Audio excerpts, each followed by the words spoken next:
Yes, the final update for Assassin's Creed Valhalla was supposed to go live on Tuesday, December 6th, but Ubisoft made a mistake and released it 1 week early, which means that you can now play 2 free new missions that give some amazing rewards, and yes, you already see it, the long-awaited feature is finally here as well. So a ton to go over, but it's not everything yet, because it seems that in the coming weeks, we can expect some extra things. I will tell you what we know so far. Of course, if you are curious about the Valhalla updates, then leaving a like would really help us out. Subscribe for way more Assassin's Creed videos, and let's go. I always, after installing a new patch, like to look at the skills, because sometimes new ones are added, and that's the case with this patch. You find them in the Raven section. One is called Master Chef, where if you hold the right button on the D-pad, you will fill an adrenaline slot at the cost of 1 ration. So if you don't need the extra healing, but want to use more abilities instead, then it can be pretty nice, because this also works in combat. The other new skill is a bit more exciting. It's called Slide Focus, where if you sprint and then aim with your bow, so L2 on PlayStation, you go in slow motion, Horizon style, and then you have time to hit the enemy, which is especially amazing with a light bow. Now, it can take some time to get used to, especially with other bows, but I think it's a great addition. So these 2 new skills bring the max power level to 537, and that's probably going to be it, as this is of course the final update for Valhalla. So you will need 2 extra skill points to unlock both skills, and you can easily get them by doing the new missions. So one of the missions is called Raven and the Cuckoo, which starts at the dock of your settlement. You can also find it in the mission tab. So I'm not sure what the requirements are for this one, but I think you can already do it pretty early on, probably after doing 1 story arc in England. But don't let me know if it's not there for you in the comments down below. It could also have the same requirements as the last chapter that I will touch on in a moment, but I think it's unlikely. So I overall don't want to spoil too much, because I found this one very enjoyable and it's linked to some future Assassin's Creed stuff.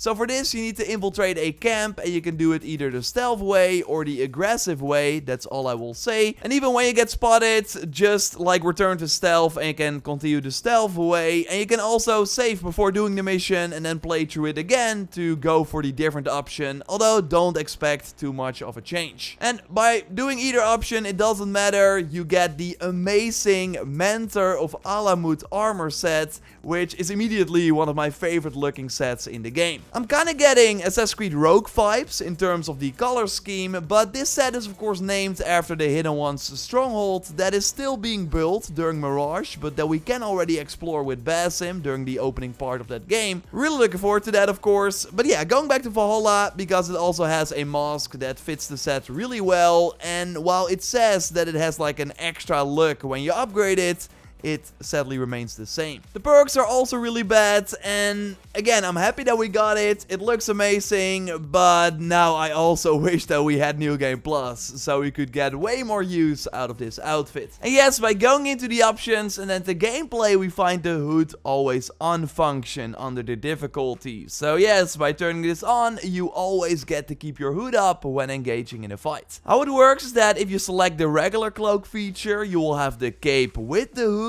like you normally would, but if you're then spotted and go into combat, you only lose the cape but keep your hood on. This also enables brand new looks for many outfits. It's really cool, of course, especially amazing with the legacy outfits. This of course how it was intended, so great that it's now in the game. But yeah, also sad that it took them 2 years, and now when the support is over, we finally have this awesome feature. And as said in my previous video, because it's the final update for Valhalla, it also means that the festivals are not coming back. If you missed them though, or never got all the items, they can now find them at the merchant for a few hundred silver each. Like, I got all these items through the festivals when they were around, but I went back to an older save where I did not do that content, and then you will just see like some amazing weapons you could just buy and some other cool cosmetics. So it's especially nice for newer players. But if you did all the festival content like me, then you will still see 4 brand new mounts that you can just pick up for 600 silver each. Not a lot, and they can get this amazing Pegasus type mount with the wings that negates fall damage. First only available through the Helix shop or Reda, but now you can just buy it with silver, just like a wolf mount, which looks pretty cool. But yeah, jumping down with this one will not end well. So of course the one with the wings is really the best mount of the bunch. You could of course get a regular deer after getting your settlement to level 6, but now you can buy a variant at the merchants way before that,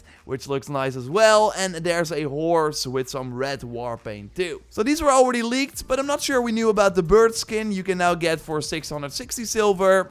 A pretty cool addition that you want to spend your silver on as well. It gets even better though. There's a new legacy outfit, but first Ubisoft announced a weekly free item that we can claim starting December 6th. So this was already live for a brief moment when the update dropped before it was supposed to, but it did not work yet. So we should check back on Tuesday, December 6th at the same time as Red Dead's weekly reset. I will then of course be live as well. And then we can head into the Helix store and get a free item. So it's basically an Olympian gift or Heka chest from the previous games, but then on a weekly timer. It will be free, and it will also have a guaranteed item from the store. Now the image they used includes some like cool items that are great to get, but I do think that this also includes tattoos, settlement items, and naval content, which would of course suck pretty bad. I will reach out to them on Twitter and hopefully they can clear that up, because Ubisoft namely notes that this includes all items sold in the in-game store are available in the weekly free item feature, apart from a few exceptions related to licensing content. So we'll keep you up to date in a pinned comment if I learn more about this. But yeah, licensing content. This brings us to the Destiny 2 Assassin's Creed crossover that they also confirmed.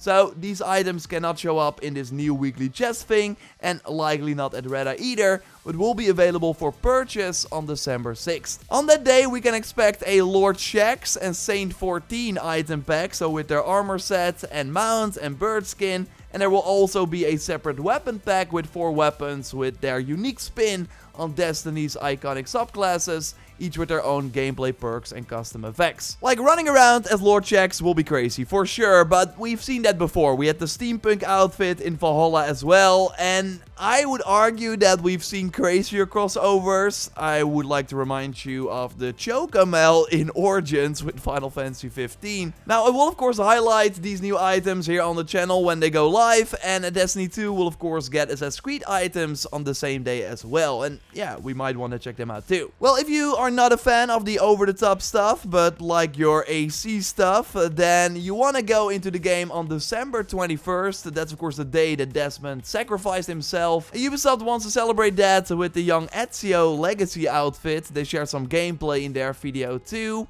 I think this instead of the Revelations outfit that was of course mentioned in the game files a while back. Now I totally prefer this new one over the Ezio outfit we already have in the game, but I think it would have been cooler to get an older Ezio outfit instead, because that one would be quite different from what we already have.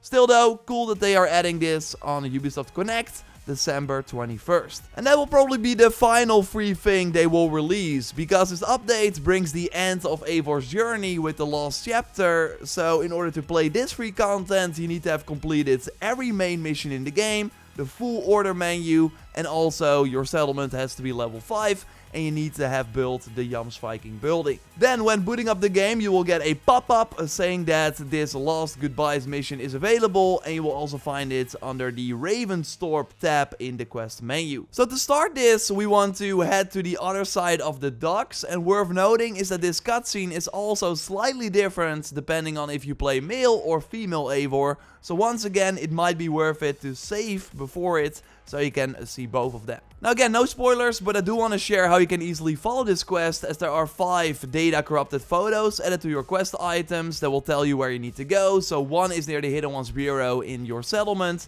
there's one in Winchester, and the moment you by the way travel to these locations, you will also be able to see an icon on the map, and mostly look up, because that's where you will find the memory fragments. There's one in East Anglia over here on the map near the docks, and also in Norway. So when you travel there, you want to go to this village nearby and then to the Longhouse. For the final one, we want to head back to the Ravenstorp and chill on top of the Jomsviking building. That's why we needed to build it, and then you close out the mission. Now, maybe you've already seen it in the footage, but there are some issues with this mission, because the outfit that Eivor is wearing just glitches all over the place. It looks very funky, and you get this outfit actually after completing the mission as well. And then in the menu, it still looks kind of weird. And sometimes when I load into the game, it still looks kind of weird. And It's the final update, so this will probably never get fixed. And yeah, it kinda like falls in line with this whole last chapter. It was kinda disappointing. It did not really do Eivor justice, in my opinion, and there was not a lot of gameplay at all. And while this seems to be the final update video we will do for Valhalla, although never say never, there are still some things that we want to cover in the coming days. So keep an eye out for that. So we'll of course continue the weekly reset stream every Tuesday for the time being as well, and keep you posted on everything Assassin's Creed Mirage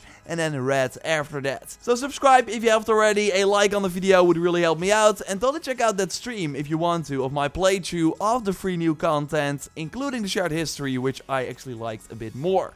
I will speak to you soon. Goodbye.